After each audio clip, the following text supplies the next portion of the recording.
Naturopathy में emergency handle नहीं हो सकता जी जी, तो इमरजेंसी हैंडल किसी भी हो सकता है। एलोपैथ में ज्यादातर आपका सवाल यह है कि आपका सवाल शुरुआती और इससे रहे कि एलोपैथ में हो सकता है और आयुर्वेद में नेचुरोपैथी में नहीं हो सकता जी।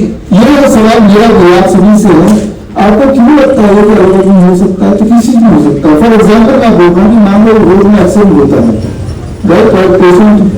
पेशेंट जो है उसको चोट लग गई, इतना ओवर ब्लीडिंग हो गई, 2-3 लीटर तो खून ही निकल गया, तो उसका ब्लड प्रेशर ड्रॉप करेगा और वो बेहोश हो जाएगा।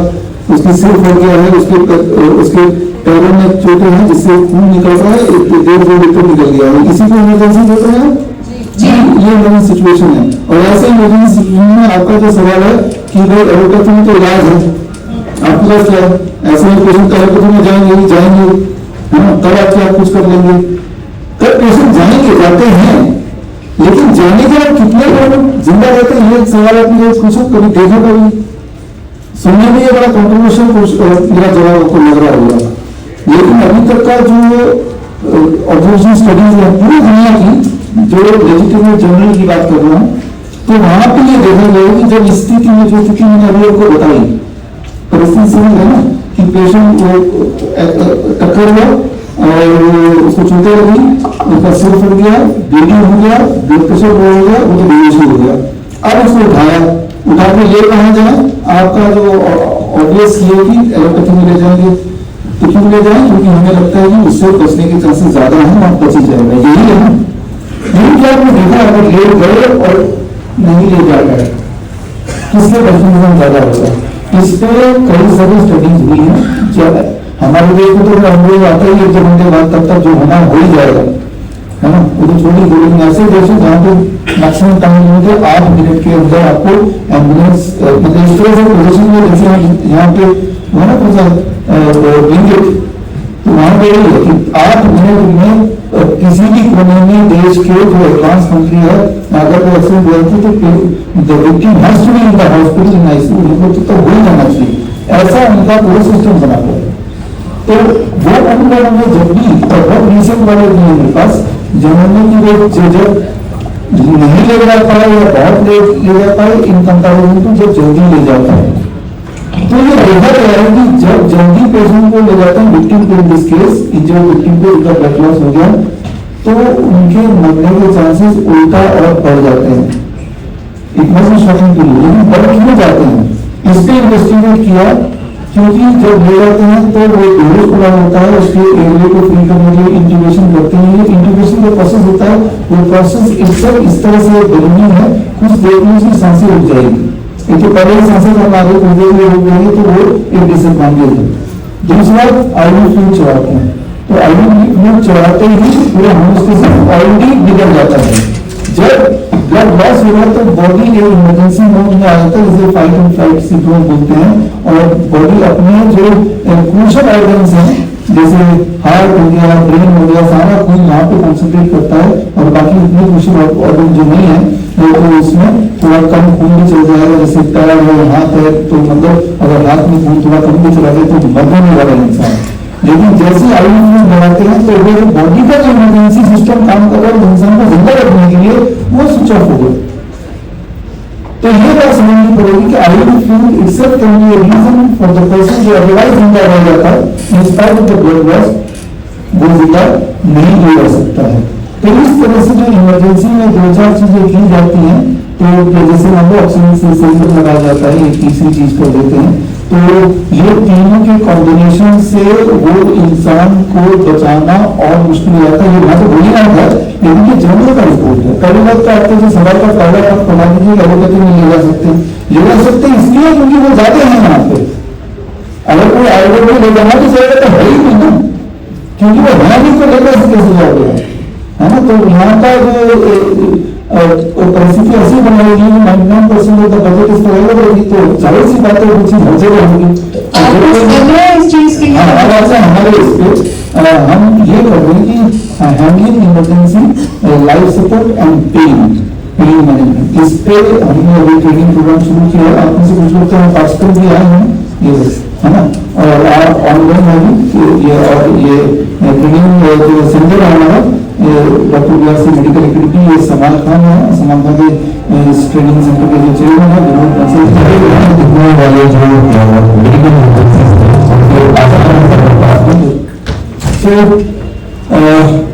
यहाँ पे विनोद कंसल जी हैं और ये चेयरमैन है इस ट्रेनिंग सेंटर का। तो ये शुरू किया है और वहाँ से जो आपके दिमाग में डाउट है, सभी के दिमाग में क्या इमरजेंसी हैंडल हो सकती है, आप कभी ट्रेनिंग सेंटर आके देखिए कि अलग अलग तरह से अगर कोई बेहोश हो जाता है, किसी को कार्डियक अरेस्ट आ जाता है, किसी को चोटें लग जाती है, किसी को सांसें नहीं आ रही हैं, किसी का सिर फूट जाता है, ये सब होगा, किसी को सीजर आ गया, फिक्स आ गया तो अलग कभी अलग क्या करेंगे, वो इंतजार करेंगे कब खत्म हो। लेकिन हम क्या करेंगे, अब कोई भी तीखी चीज उसे रेजिस्ट होंगे, फिट वहीं पे हॉल्ट हो जाएगा, इलाज तो है। तो इतना तो करना है, अगर तो इंतजार करेंगे तो जब खत्म होगा तब हम दे देंगे, हम एक ही चीज सुना देंगे और हॉल्ट हो जाएगा उसी वक्त। तो इस तरह से बड़े दिखने, जैसे हम लोग हार्ट अटैक होगा तो क्या करेंगे, उसी वक्त उसको अदरक चलाने को बोलेंगे, अंजाना पे धीरे धीरे कम। तो ये इस तरह से हमने पूरे 52 अलग अलग मेडिकल मेडिटेशन के इमीडिएट प्रोटोकॉल हमने बनाया जो इमीडिएटली, और वहां से वहां कितना इफेक्टिव होगा उसका एक नमूना मैं आपको बताना चाहता हूँ, आपको हैरानी होगी। डॉक्टर लक्ष्मी जैन यहाँ पे बाहर है, ठीक है, तो आने की जो इस बात करेंगे कि ऐसे ऐसे इमरजेंसीज हैं जो एलोपैथी वाले को सुन नहीं सकते, और वो आप संख्या क्वेश्चन है। हाँ, लेकिन रोज रोज नहीं बताना, एक दिन तो बनना ही सभी है ना, दर्द से रोज क्यों होना। दूसरी बात, जो लोग करना नहीं ले रहे हैं, मान लो जो लोग सच नहीं बोल रहे हैं, तो वो कौन सा हमेशा जिंदा रहने वाले हैं, और तीसरी बड़ी बात, क्या पता उन्हीं पर लग रहा हो, कौन सी बेल का खोल गया है ना, उनकी भी दो हाथ है, दो पैर है, उन्हें भी भूल लगती होगी, है ना, तो उनके गतियों को होने की है। तो जो भी सच है वो लोगों तक पहुंचाना जरूरी है, और अभी तक भी हम जिंदा हैं तो कुछ अच्छे लोग रहे होंगे जिन्होंने समाज को इस लायक बनाया कि हम जिंदा हैं। तो आज का समाज तो हमारे हाथ में है, तो कुछ ना कुछ देखिए 2021 में एम्स हॉस्पिटल और institute of integrated medical sciences की शुरुआत की थी मैंने आचार्य मुनि जी के साथ, इस सोच के साथ कि पेशेंट सेंट्रिक इलाज होना चाहिए। पेशेंट अगर आता है, जैसे आपने देखा हमारे पूरी टीम है यहाँ पे, इनके पेशेंट भी देखे और बार बार हमने अपने साइंस के थ्रू, वीडियोस के थ्रू देखा कि किस तरह से बड़े दिखने वाली बीमारी किस तरह से आसानी से ठीक करते हैं, बहुत ही थोड़े से पैसे लेके। आपके पेशेंट तो यहाँ पे नहीं है, वो इसको बताएंगे कुछ पर थोड़े से पैसे लेके, चाहे वो लंग कैंसर की बात करें, प्रोस्टेट कैंसर की बात करें, लिवर डिजीज की बात करें, वो यहाँ पे है। तो मंशा ये थी कि पेशेंट सेंट्रिक इलाज हो, एक जगह हो जहाँ पे वो आए और उनको हम जितना जरूरत है उतना ही करें। और आप सबने भी सपोर्ट किया। 2021 में मुझे पहला हॉस्पिटल खोला डेरासी में, और वो हमेशा भरने लगा, लोग आने लगे, लिवर और किडनी के पेशेंट्स और डायलिसिस लोगों की छूटने लगी, और पेशेंट आने लगे क्योंकि वो हार्ट मशीन से डायलिसिस छूट जाता है और ट्रीटमेंट कम हो जाता है। और आज भी ऐसे पेशेंट यहाँ पे भी अभी बात की है प्रवीण नंदा ने इस बारे में, तो लोग आने लगे और हॉस्पिटल हिम्स और खुलने लगे, देश भर में कई सारे खुल गए। लेकिन साथ ही साथ ये हमें समझना होगा कि मेन हमारा गोल तो यही था ना कि भाई इंसान ठीक हो जाना चाहिए कम पैसे में, कम टाइम में, और उतना ही इलाज दो जितने की जरूरत है। अगर कोई कार्य की जरूरत है थोड़ा सा दे दो, उतना जितना जरूरत है।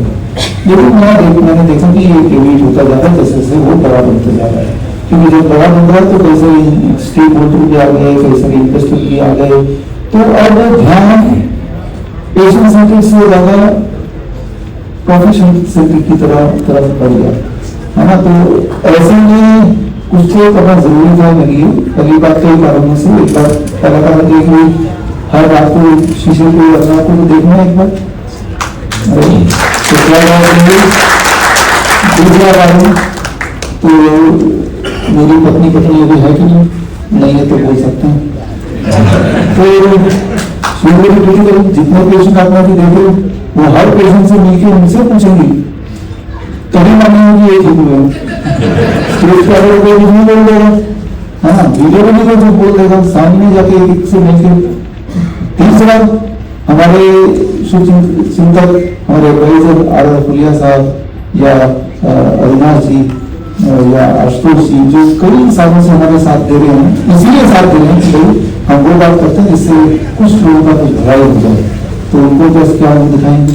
और फिर आप सब लोग की तरफ से तो ये आ रहा था ना कि आ ही रहा था, सब देख लीजिए अभी भी आज भी बोल रहे थे, स्कूल का काम बोल रहे थे एकदम, है ना। तो हमने अपनी कोशिश की कि भाई वो ठीक हो जाए, लेकिन अभी वो ठीक नहीं हो पाया, तो फिर हमने आपके सवाल का जवाब उसके साथ सारे हमारी एक्टिविटीज पूरी तरह से बंद कर दिए हैं। लेकिन सर कहाँ पर अभी तक आपका फोटो तो यूज हो रहा है, कुछ हॉस्पिटल से कुछ पोस्टर मैंने देखा, कुछ वीडियोस में भी। हाँ, अभी बंद किए हुए 2 महीने हुए हैं, और एक आपके माध्यम से और मैसेज ये भाई साहब जहाँ जहाँ फोटो लगाया, अगर आप समझे तो वहाँ से फोटो हटाइए। फोटो देखने में भी दिक्कत नहीं, लेकिन लोगों को कंफ्यूजन होगा, फोटो देखे तो वो जुड़े हुए, बस इतनी सी दिक्कत है ना। बाकी फोटो लगने से तो मुझे दिक्कत है कि लोगों को लगेगा जुड़े हुए, तो मेरे ऊपर जो फेस करते हैं स्पीड से ही आप जाते हैं, है ना। तो इसीलिए हम एज सुन एज पॉसिबल वो फोटो भी हट जाएगा, वो आयुष्य जी बेहतरीन बात है सर। तीसरा है सेरेब्रल पाल्सी। सेरेब्रल पाल्सी का मतलब कि ब्रेन बिल्कुल सही लेकिन बॉडी साथ नहीं होगी। अब मैं हाथ उठाना चाहता हूँ लेकिन मेरा बॉडी सिग्नल नहीं पहुंचा रहा, तो मेरा हाथ ऐसे ही है। मैं बोलना चाहता हूँ, सिग्नल नहीं पास होगा तो मेरा मुंह नहीं खुलेगा। सिर्फ ब्रेन जानता है लेकिन ब्रेन वो काम बॉडी से नहीं करा पा रहा है, तो इसे कहते हैं सेरेब्रल पाल्सी। सेरेब्रल पाल्सी में जो बच्चे होते हैं वो ऐसे नहीं बैठ सकते, उनको ऐसे चेयर से बांध के रखना पड़ता है, नहीं तो गिर जाएगी, क्योंकि उनका ब्रेन तो अच्छा होगा, पढ़ने बड़े अच्छे होंगे, तो वो ऐसे बैठेंगे, खाना भी उनके अंदर डालना पड़ेगा क्योंकि मुंह तो चलेगा ही नहीं। तो that is called cerebral palsy. वो पार्शियल होता है, कंप्लीट होता है। तो ये 3-4 तरह के बच्चों को हमने लिया, उनको कैंप में 40 दिन के लिए रखा, और 40 दिन बाद 17 जुलाई को एक प्रेस कॉन्फ्रेंस किया। उस प्रेस कॉन्फ्रेंस में थोड़ा सा चेयर हटा देंगे तो थोड़ा सा आप ये बताओ, बहुत सारे प्रॉब्लम सॉल्व हो गए। ये भी सराहनीय की बात है, 200 साल पहले जब understanding of the human body बहुत मामूली थी, लेकिन आज के टाइम पे अल्ट्रासाउंड और बाकी और चीजें आ गई हैं, और तब हमें धीरे धीरे पता चलता है कि अगर ये जो स्ट्रेसफुल से जो सुनाई देता है वो कितना सच है कितना झूठ है। लेकिन तो ये सिंबल बन गया है ह्यूमैनिटी के लिए, ये वाला स्ट्रेसफुल जो गले में लगाते हैं, और इसको भूल चुके हैं, इसके इंटेंशन को भूल चुके हैं, ठीक है ना। तो हम इससे इसकी शुरुआत में जर्नी भी याद दिलाना चाहते हैं। हम आपको ये याद दिलाना चाहते हैं जिस तरह से बाहर एक आवाज की दुनिया है, हमारी बॉडी के अंदर भी एक आवाज की दुनिया है, राइट। एटलीस्ट टेलीस्कोप ने ये आपको बताया कि बॉडी के अंदर से आवाजें आती हैं, लेकिन उस आवाजों का निष्कर्ष उस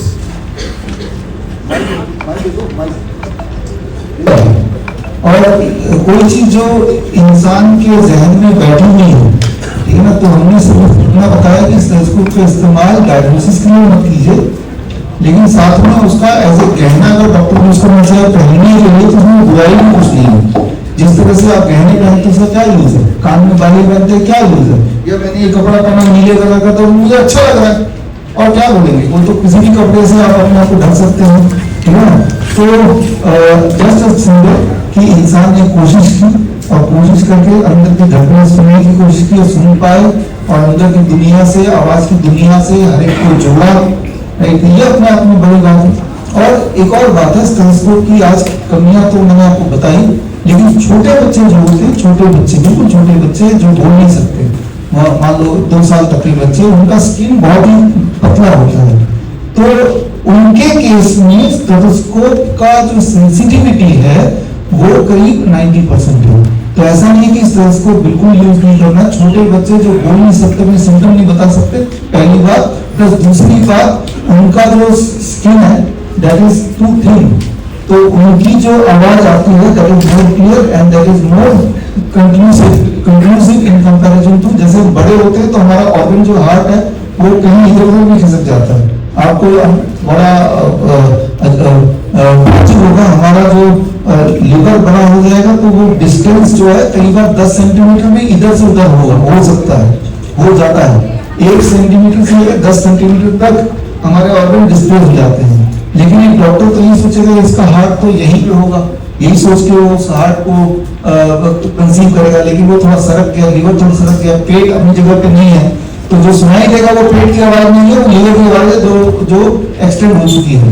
लेकिन छोटे बच्चे के इसमें ये सारी चीजें नहीं है, इसलिए छोटे बच्चे के इसमें इट इज स्टिल यूजफुल। ऊपर से छोटा बच्चा कुछ बता नहीं सकता मुझे कैसा फील हो रहा है, तो वहां पर उसको ये जो किताब मैंने आज रिलीज की, इस किताब में एक चैप्टर यही जा रहा है, right, one chapter I dedicated to this कि कहाँ पे इसका यूज फिटिंग है और कहाँ पे नहीं है। हमारा तो ये ट्रेनिंग प्रोग्राम बड़ा छोटा सा है, इसलिए एक पार्ट उसका लिया, लेकिन एक पार्ट अभी मैंने कवर कर लिया। तो सर क्या कह रहे हैं जो आपका जरा सोच कर देखिए, ये तो ठीक नहीं रहता ना, लेकिन चाचा अपना हुनर दिखाएंगे। चाचा का जो पर्पस, जो मकसद है, वो वही मकसद नहीं है जो पेशेंट का मकसद है। पेशेंट का मकसद कुछ और है, मुझे ठीक होने के जा रहा है, ये सोच के हो गया, लेकिन वहाँ जो मॉडल चाचा है इसका मकसद कुछ और है। इंसुलिन की सेल बढ़े, हमारा मुनाफा बढ़े, वो कब बढ़ेगा? जब ये बच्चा लगातार कस्टमर बना रहेगा, जब तक कि बच्चे के अंदर जान है, तभी तो होगा ना। तो बड़ी दिखने वाली प्रॉब्लम का कोई आसान हल भी हो सकता है।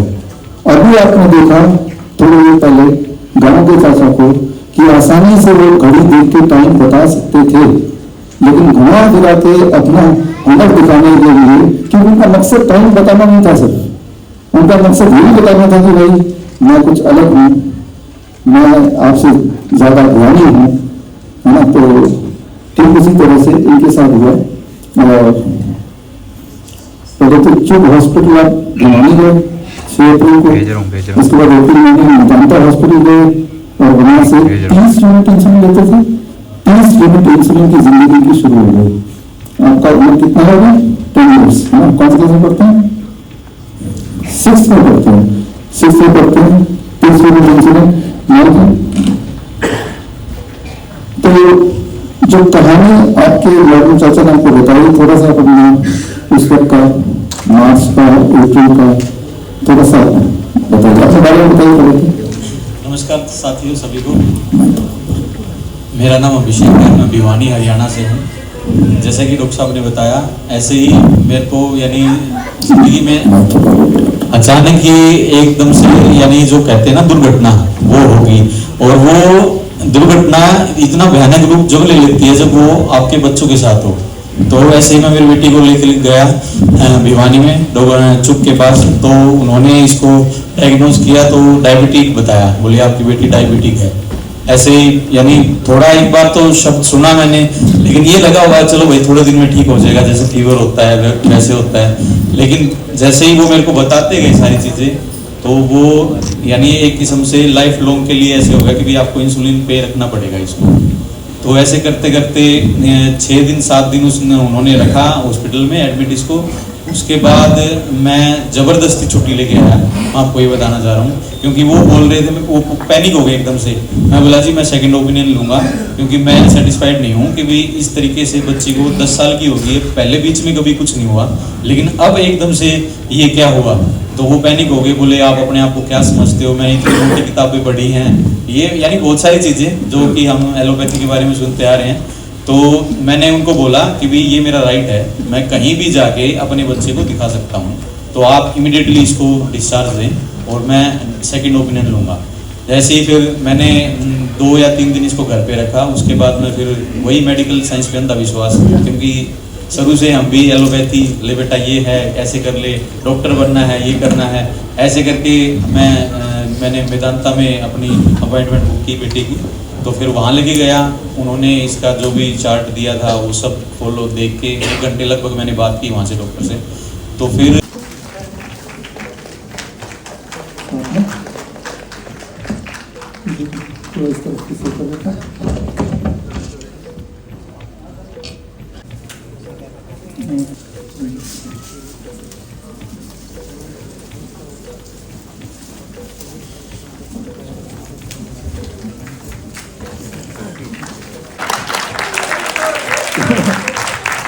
यानी कि परमानेंट हो गया, है ना। यूज तो कुछ है नहीं, और सिर्फ अगर आपको उसका शो पीस की तरह रखना है तो ये टी शर्ट 500 रुपये में मिल जाएगा हमारे वेबसाइट में। ज़्यादा नेगोशिएट करेंगे तो थोड़ा पैसा 200 रुपये भी कर देंगे। तो खैर now is the time for the book release और तो हमने वीडियो बनाया, welcome sir, thank you sir. Video बनाया हमने और बनाने के बाद मैं हिचकिचा रहा था, सर का नंबर मैं कैसे डालूं। फिर दोबारा से मैंने फ़ोन किया कि सर वीडियो तो बन गया है, नंबर आपका डालूं या आपका पीए का कोई दे दीजिए। इन्होंने बोला नहीं मेरा ही डालो। तो फिर मैंने कहा मनी मन तो मैं खुशी होकर डाल दिया, राइट। और सर वो नंबर एक बार फिर आप बता सकते हैं स्टेज पे? आइए सर, यहाँ से भाग्य है कि आज हम नई दुनिया में, जिसको हम बीमारी कहते हैं, पैथी कहते हैं, एलोपैथी है हमारी, आयुर्वेद की पैथी है, दूसरी पैथियां हैं। हिंदुस्तान क्योंकि गुलाम रहा है और अंग्रेजियत का हमारे चयन पर अभी भी असर है, उससे बाहर निकलने की आवश्यकता है, ऐसा जीवन का मेरा अनुभव है। आज से 10 महीने पहले मैंने डॉक्टर विश्व स्वरूप को फॉलो किया था और इनसे मैं मिला हूं केवल 2 महीने पहले। शहर की लाइफ में, एनसीआर में साधनों की वजह से सबको शुगर है, लगभग सबको बीपी है, उसी के साथ हार्ट है और बाकी और ऑर्गन्स को भी इफेक्ट की बीमारियां करती रहती हैं। कोरोना ने हमको एक अवसर दिया था जीवन को जीने का, लेकिन हमने उसको इग्नोर कर दिया। जैसे हम सगे संबंधियों को शमशान में जला के आ जाते हैं, उस वक्त बड़ी हमें आध्यात्मिक बातें समझ में आती हैं, बाद में फिर हम उनको भूल जाते हैं। मैं टू दी पॉइंट आपसे बात करना चाह रहा था कि शरीर की 30 साल से शुगर, ये आपने हिंदुस्तान में कम सुना होगा, किसी के एलोपैथ का तो सवाल ही नहीं है, और भी पैथियों में, कि शुगर रिवर्स हो सकती है। 1992 में मैं एडवोकेट था गाजियाबाद और उसी वक्त शुगर मुझे डिटेक्ट हो गई थी, उसके साथ बीपी और उसके साथ फिर गाजियाबाद नोएडा में जब मैं आया तो उसमें मुझे फिर हार्ट भी हो गया। और डॉक्टर त्रहन जो हिंदुस्तान का बड़ा डॉक्टर है, उसने मुझे हार्ट चेंज करने के लिए एडवाइस किया था। लेकिन एक दूसरे डॉक्टर अशोक सेठ जो राष्ट्रपति अवॉर्डेड हैं, उन्होंने कहा कि नहीं, हमारे पास दवाइयाँ भी हैं, कुछ स्टेंट हैं, हम आपको उस पर रखेंगे। आपके सामने 30 साल से मैं एक स्वस्थ व्यक्ति के रूप में खड़ा हुआ हूँ। अभी 1 महीने पहले मैंने अपने दोनों घुटने चेंज कराए, साकेत में डॉक्टर सुजॉय भट्टाचार्य से, और बीच में मुझे सोडियम कम हो गया, बीपी कम हो गया, ज़्यादा हो गया और शुगर, और मैं आईसीयू में मेदांता नोएडा में चला गया। 2 रात 2 दिन तक मैं उसमें रहा। 300 टेस्ट और 300 दवाइयाँ गोलियाँ मेरे पेट में उन्होंने डॉक्टर्स ने डाल दी। तीसरे दिन मुझे जागरण हुआ सुबह 4 बजे कि आईसीयू में रहने का मतलब है मेरा आगे मौत के मुंह में जाना। कहीं है स्वर्ग तो उतार ला जमीन पर, तू जिंदा है, तू जिंदा है, तू जिंदगी की जीत की यकीन कर। अगर कहीं है स्वर्ग तो उतार ला जमीन पर, तू जिंदा है। एंड सर, आपके नॉलेज, आपके गाइडेंस से आई एम वेरी श्योर हम सब स्वर्ग को जमीन पर जरूर उतार लाएंगे। Thank you sir. तो अब तो हम आपको बहुत आगे निकल गए, लेकिन फिर भी हम तो ये कहते हैं कि अब तो सारे सेंटेंस जब ये बोलती है तो सोचना पड़ता है, इतना लंबा सेंटेंस ने सोच कैसे लिया, बोल कैसे लिया, इतना इम्प्रूवमेंट है इसमें। उनको माइक दीजिए, उनको अपना नाम बताओ। काशवी। काशवी, इसका स्कूल का नाम काशवी है। आप अपने भाई का नाम बताओ, अपने भाई का नाम बताओ, नहीं आप बताओ। बहुत ज़्यादा लाइट्स है यहाँ पर, वो बहुत देर से स्ट्रगल कर रहा है बच्चा, पहले हम पेशेंट को देखकर थोड़ा सा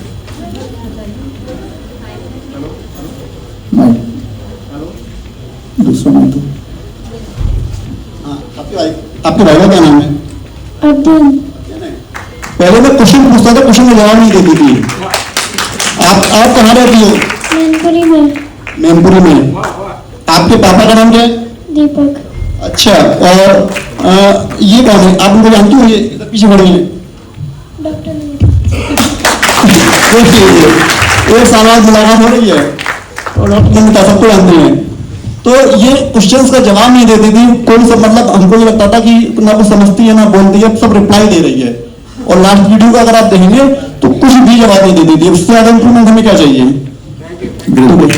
बात जाता है डॉक्टर स्टेथोस्कोप से ऐसा ही कुछ करता है तो पेशेंट लगता है मेरी जांच हो गई है, कोई सवाल नहीं, जो भी डॉक्टर ने जांच की स्टेथोस्कोप से वो सटीक ही होगा और उसके आधार पर जो दवाई दिया या जो भी इलाज कर रहे हैं या करेंगे वो ठीक ही होगा, ये मान ही लिया उन्होंने, है ना।